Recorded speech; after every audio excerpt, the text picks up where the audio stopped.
Quimper, rue de la Providence, le 7 octobre 2011, célébration de l'Alliance, de la Congrégation de l'Adoration et de la Congrégation de l'Immaculée.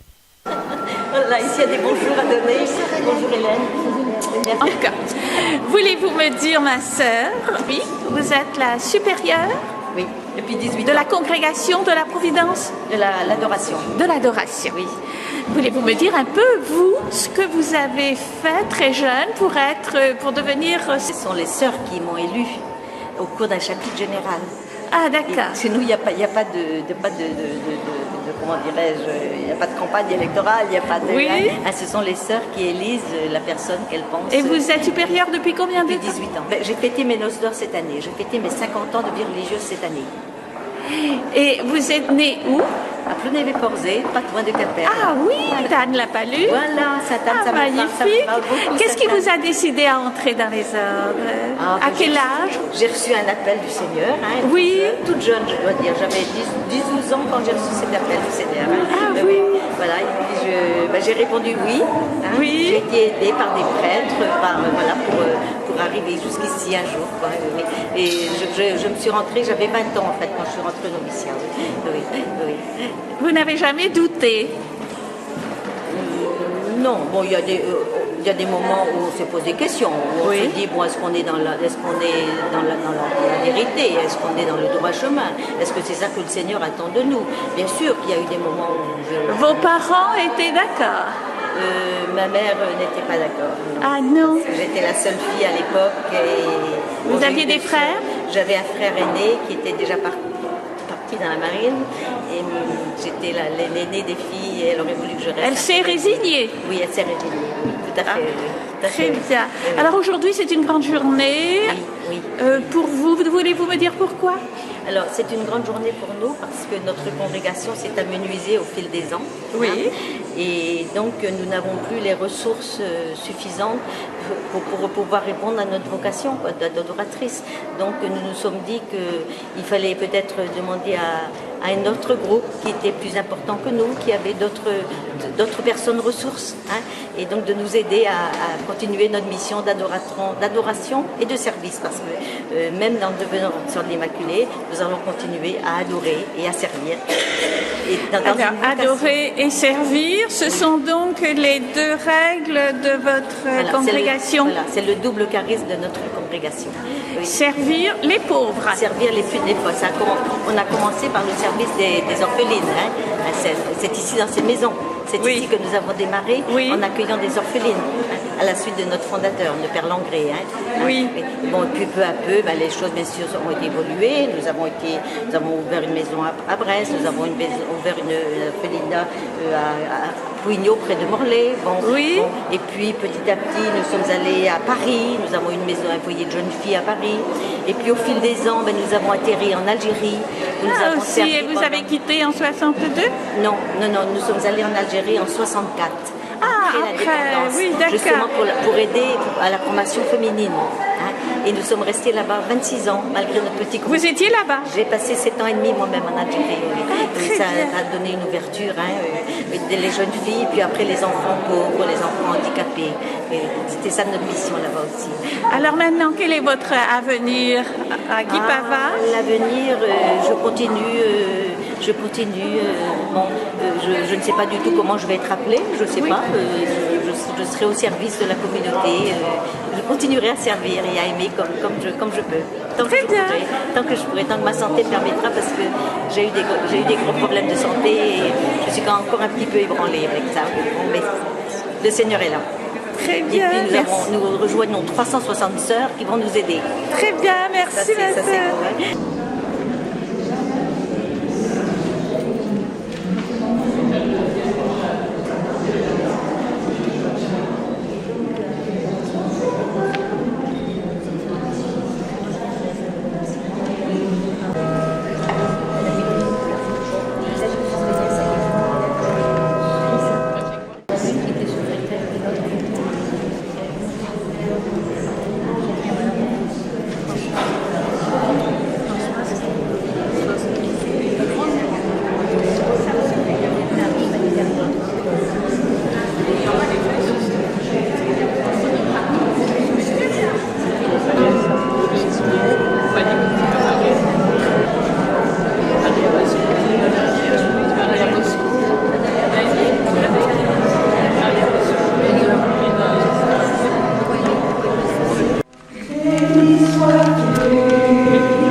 Saint-Esprit. Amen. Le Seigneur soit avec vous. Et avec votre esprit.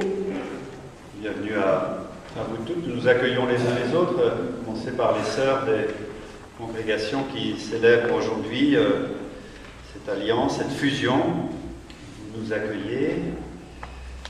Et vous nous accueillez, nous, laïcs et prêtres, qui voulons prier avec vous dans ce moment important de l'histoire de vos congrégations qui s'unissent aujourd'hui.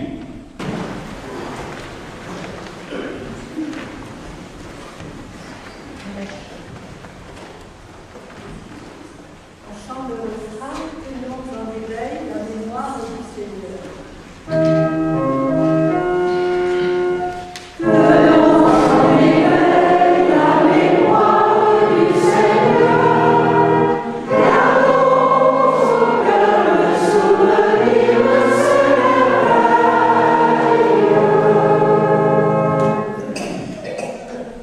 La congrégation de l'Immaculée prend naissance à Saint-Main-le-Grand, dans le diocèse de Rennes, en 1831, quand une femme de 42 ans, Pélagie Le Breton, qui porte depuis longtemps le projet de consacrer sa vie à Dieu dans la vie religieuse, répond à la demande du père Corvézier, curé de Saint-Main, d'ouvrir une école de filles dans la petite ville. Sensibles aux appels de leur temps, ils sont tous deux habités par la passion de faire connaître et aimer Jésus-Christ et sa mère. Pélagie Le Breton entre avec une compagne au noviciat des filles de la Providence de Saint-Brieuc avec le projet de continuer l'œuvre éducative à Saint-Main, selon la promesse faite par le père de Lamennais au père Corvézier. Les aléas de l'histoire de l'Église de France font que la petite communauté de la Providence de Saint-Main se sépare de la congrégation des filles de la Providence de Saint-Brieuc sur les conseils de l'évêque de Rennes. En 1842, l'évêque de Rennes reconnaît la congrégation, à qui il donne en 1849 le nom de filles de l'Immaculée Conception. La deuxième fondation a lieu dès 1850 dans le diocèse de Quimper, à Tréflès. La congrégation est reconnue par décret impérial en 1852 sous le nom de Sœurs de l'Immaculée Conception. Elle se développe assez rapidement et se spécialise dans l'éducation des filles et les soins à domicile, principalement en zone rurale, au moins jusqu'en 1874, année où s'ouvre à Rennes l'école de l'Immaculée. La fondatrice, qui a pris le nom de Mère Saint-Félix, meurt cette même année. Résumant sa spiritualité, Mère Saint-Félix dira « Toute de charité, telle doit être la vocation d'une sœur de l'Immaculée. La règle de vie des sœurs de l'Immaculée n'est que la vie de pieuse et laborieuse chrétienne qu'anime le désir de la gloire de Dieu. Témoigner de l'amour de Dieu, du poids de cet amour pour les enfants, les jeunes filles, les malades et les personnes âgées délaissées restera l'orientation essentielle de sa vie. » En 1819, l'abbé François Langrée, originaire de Saint-Servant dans le diocèse de Rennes, est incorporé au diocèse de Quimper en qualité de missionnaire. Il devient bientôt chanoine du chapitre cathédral. Il est chargé par Monseigneur l'évêque de maintenir et de développer la vie chrétienne dans le diocèse. Entre autres choses, et moyens d'apostolat, il s'occupe d'un groupe de jeunes filles. Parcourant les rues de Quimper, il remarqua un grand nombre de fillettes qui vivaient dans la pauvreté et l'abandon. Il fut touché de compassion et rechercha les moyens de les soustraire à la misère morale et matérielle. Il se disait, si je les fais élever à l'abri des dangers, elles s'appliqueront à la vertu et deviendront de vraies servantes de Dieu qu'elles loueront éternellement.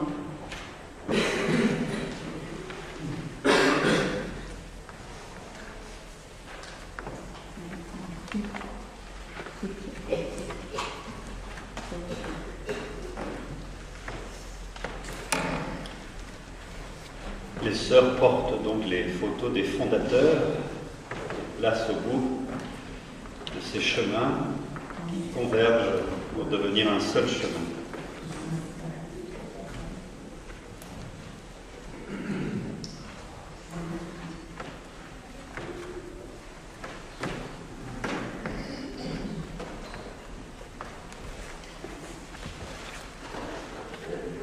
Et ensemble, nous chantons la gloire de Dieu.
Que ta grâce, Seigneur, se répande dans nos cœurs. Par le message de l'ange, tu nous as fait connaître l'incarnation de ton Fils bien-aimé. Conduis-nous par sa passion et par sa croix, avec le secours de la Vierge Marie, jusqu'à la gloire de la résurrection. Par Jésus-Christ, notre Sauveur et notre Dieu, qui vit et règne avec toi et le Saint-Esprit, aujourd'hui et pour les siècles des siècles. Amen.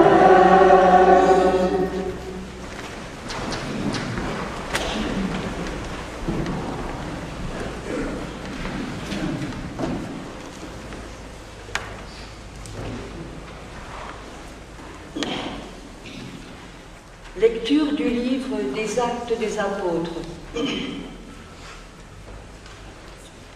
Les apôtres, après avoir vu Jésus s'en aller vers le ciel, retournèrent du mont des Oliviers à Jérusalem qui n'est pas très loin. Amen.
Chers amis, chères sœurs de l'adoration et de l'Immaculée Conception, voilà que pour cette célébration, nous nous trouvons à l'étage de la maison, par le fait des travaux. Mais voulez-vous que nous remontions un moment à l'étage d'une autre maison, non pas celle-ci, mais cette maison de Jérusalem dont parlent les Actes des Apôtres. C'est là que les apôtres, avec quelques femmes dont Marie, se retrouvent. C'est la première lecture de cette fête de Notre-Dame du Rosaire. Jésus est ressuscité, il est remonté vers son Père.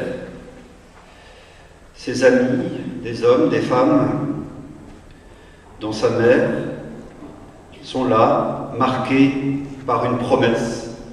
L'Esprit Saint viendra sur vous.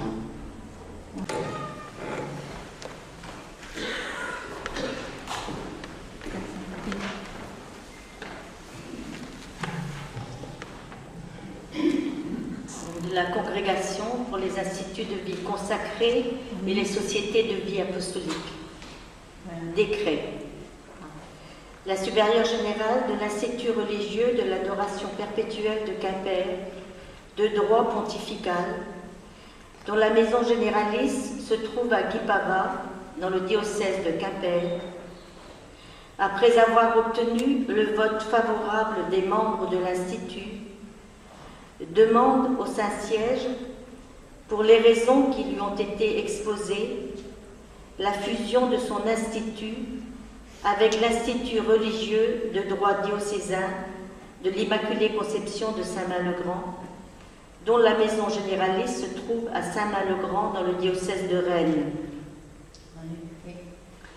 La congrégation pour les instituts de vie consacrés et les sociétés de vie apostolique, après avoir pris connaissance avec attention de la lettre d'acceptation de la part de la supérieure générale de l'Institut de l'Immaculée Conception de Saint-Main, après avoir étudié avec soin la demande et obtenu l'avis favorable du Congresso le 11 mars 2011, par le présent décret, décide, selon le canon 582, la fusion de l'Institut religieux de l'adoration perpétuelle de Quimper avec l'Institut religieux de l'Immaculée Conception de Saint-Main-le-Grand. Toutes les sœurs de l'Institut de l'adoration perpétuelle de Quimper qui passent à l'Institut de l'Immaculée Conception de Saint-Main demeurent dans leurs conditions canoniques actuelles. Il n'est donc pas nécessaire qu'elles fassent de nouveau leur profession religieuse. Nonobstant toute chose contraire, donnée au Vatican le 19 mars 2011, signé Joseph Tobin, archevêque secrétaire, et sœur Enrica Rosana, sous-secrétaire.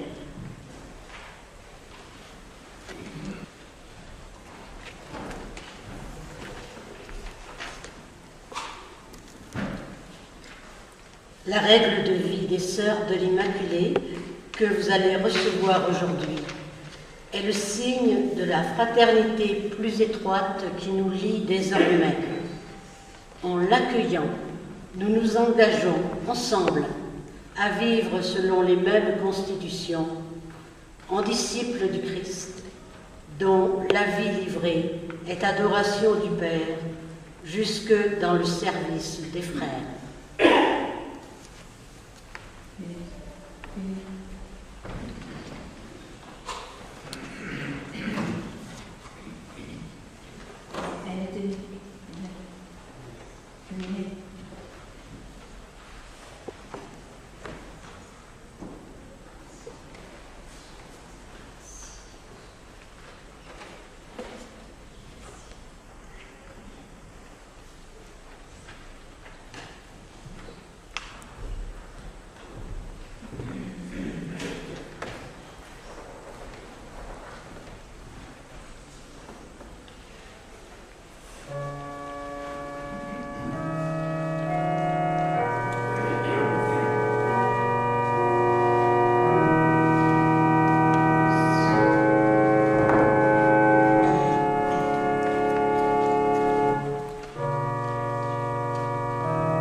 Vous voyez devant l'autel ce petit arbre, c'est un pommier. Oui, c'est une année à pommes, mais il n'y a pas encore de pommes dessus. Pas cette année. C'est un pommier qui doit grandir avant de porter du fruit. Il est dans un petit pot, il lui faudra davantage de terre. Alors j'invite les sœurs des 3 lieux originels, maintenant qui forment une même congrégation, donc les sœurs de Puy-en-Sèvres, de l'adoration de Saint-Main, à venir rajouter de la terre dans le pot de ce pommier pour qu'il porte de beaux fruits à l'avenir. Nous chantons le refrain, tu es Seigneur l'amour, tu es notre espérance, tu es toute lumière.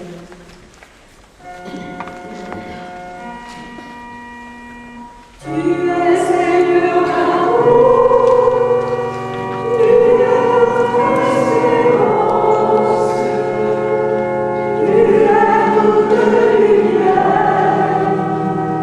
Amen, Alléluia. Tu es Seigneur l'amour, tu es notre espérance, tu es toute lumière. Amen, Alléluia.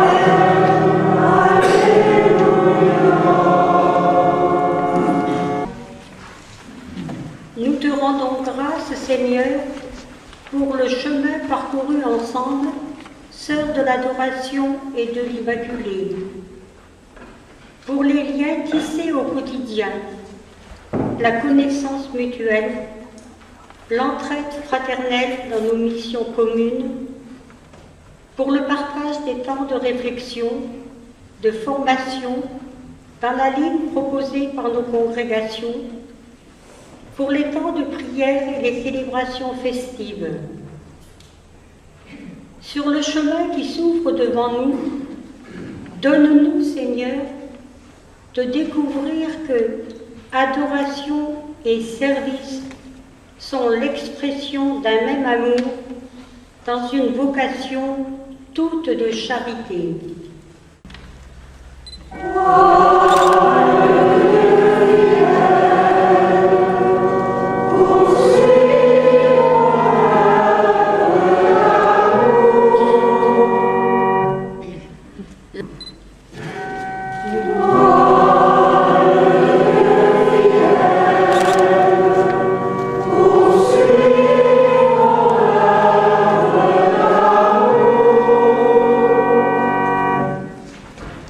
Dieu fidèle, notre Créateur et notre Providence, comble-nous de l'esprit de force pour accomplir ta volonté par Jésus le Christ, notre Seigneur. Amen.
Il venait accomplir les promesses faites à Israël.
Jésus-Christ notre Seigneur, avec la puissance de l'Esprit Saint. Et tu ne cesses de rassembler ton peuple, afin qu'il te présente partout dans le monde une offrande pure. C'est pourquoi nous te supplions de consacrer toi-même les offrandes que nous apportons, sanctifie-les par ton esprit, pour qu'elles deviennent le corps et le sang de ton Fils, Jésus-Christ notre Seigneur, qui nous a dit de célébrer ce mystère. La lumière il prit le pain, en te rendant grâce, il le bénit, il le rompit, et le donna à ses disciples en disant, prenez et mangez-en tous, ceci est mon corps livré pour vous.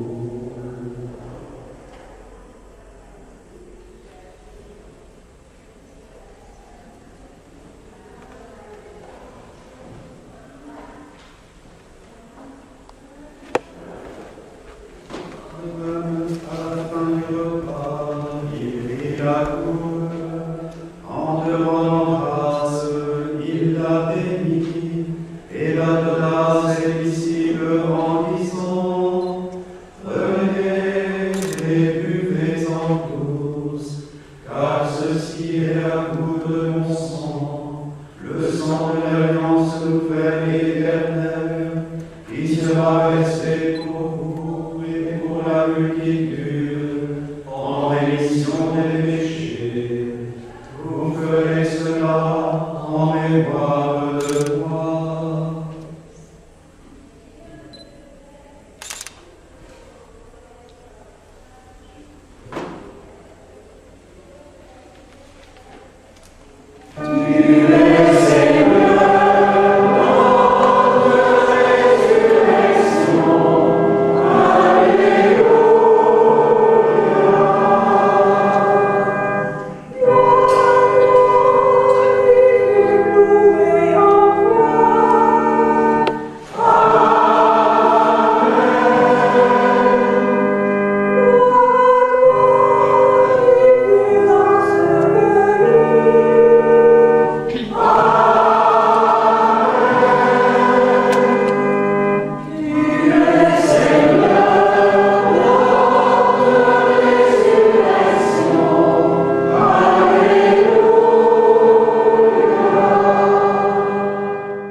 En faisant mémoire de ton Fils, de sa passion qui nous sauve, de sa glorieuse résurrection et de son ascension dans le ciel, alors que nous attendons son dernier avènement, nous présentons cette offrande vivante et sainte pour te rendre grâce. Regarde, Seigneur, le sacrifice de ton Église et daigne y reconnaître celui de ton Fils qui nous a rétablis dans ton alliance. Quand nous serons nourris de son corps et de son sang et remplis de l'Esprit Saint, accorde-nous d'être un seul corps et un seul esprit dans le Christ. Que l'Esprit Saint fasse de nous l'éternelle offrande à ta gloire, pour que nous obtenions un jour les biens du monde à venir auprès de la Vierge Marie, la bienheureuse Mère de Dieu, avec les apôtres, les martyrs et tous les saints qui ne cessent d'intercéder pour nous. Et maintenant, nous te supplions, Seigneur, par le sacrifice qui nous réconcilie avec toi, étends au monde entier le salut et la paix. Affermis la foi et la charité de ton Église au long de son chemin sur la terre. Veille sur ton serviteur, le pape Benoît XVI, et notre évêque Jean-Marie, l'ensemble des évêques, les prêtres, les diacres et tout le peuple des rachetés.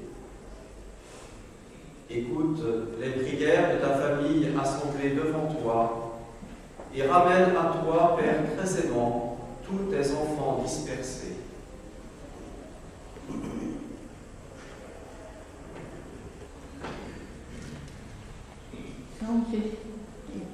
Pour nos frères et sœurs défunts, particulièrement pour les sœurs de ces deux congrégations congrégation qui nous ont quittés récemment, pour tous les hommes qui ont quitté ce monde et dont tu connais la droiture, nous te prions.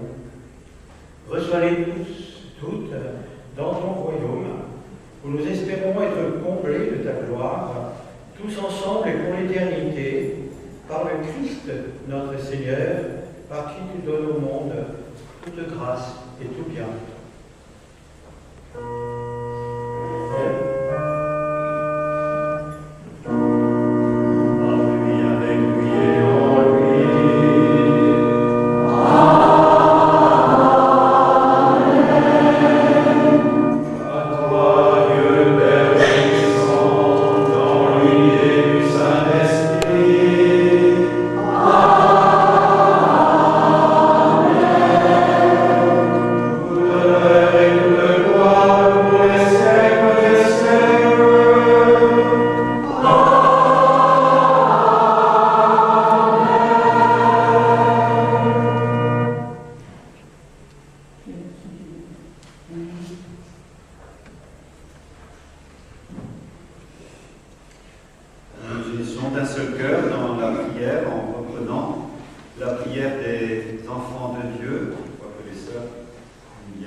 Seigneur soit avec vous. Et avec votre esprit. Dieu a voulu sauver l'homme par son Fils. Il a choisi la Vierge Marie pour le mettre au monde. Qu'il vous envoie d'en haut toute grâce. Amen. Il vous donne d'aimer cette Vierge sainte, qu'elle soit tout près de vous, enfant de Dieu, celle qui nous a donné l'auteur de la vie. Amen. Elle est près de son Fils, fêtez-la tous ensemble. Demeurez dans la joie de son cantique d'action de grâce. Le Seigneur bénit les fils et filles de sa servante. Amen. Et que Dieu Tout-Puissant vous bénisse, le Père, le Fils et le Saint-Esprit. Amen.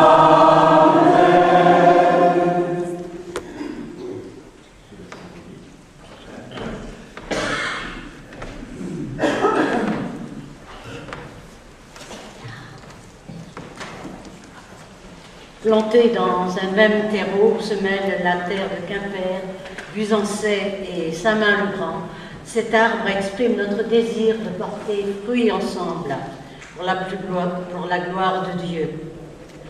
Nous sommes envoyés pour écrire une nouvelle page d'évangile à la manière de nos ancêtres dans la foi, à la manière de nos fondateurs et fondatrices.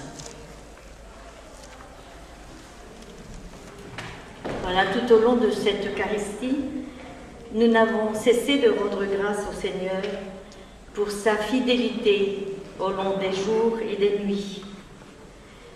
Il reste à remercier Sœur Janine et toutes les sœurs de l'Immaculée pour leur accueil chaleureux, fraternel, pour leur délicatesse. Merci à Gérard Roussan, délégué de notre évêque, d'avoir présidé cette célébration. Merci à vous, chers frères, prêtres et diacres, qui nous soutenez de votre prière et de votre amitié, et nous comptons encore sur vous. Merci à Antoinette, qui nous a soutenus là pour notre chant. Merci à chacun de vous qui avez participé à cette célébration et qui nous accompagnez au quotidien. En union aussi avec tous ceux qui sont absents et qui auraient certainement souhaité être là, mais la chapelle est trop petite, donc nous avons dû en prendre le moins possible, malheureusement, parce que déjà vous êtes prévenus d'une centaine et regardez, on n'est pas très à l'aise. Hein. Voilà, je m'excuse, mais on a voulu retrouver cette chapelle parce que pour nous elle était très parlante. Cette lampe symbolique que vous voyez sur l'autel, c'est la lampe qui nous servait la nuit lorsque nous faisions l'adoration nocturne et que nous allions réveiller la sœur qui nous succédait. C'est avec cette lampe qu'on se promenait dans les couloirs et qu'on se passait la lumière. Donc elle est très symbolique pour nous. Nous remercions bien sûr la directrice et tout le personnel de la résidence qui nous avait ouvert si grand les portes de cette chapelle si chère à notre cœur.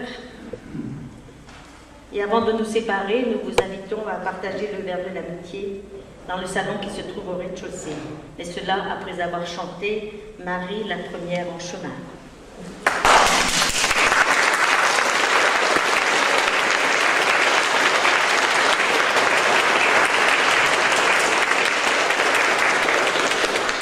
Allez dans la paix du Christ.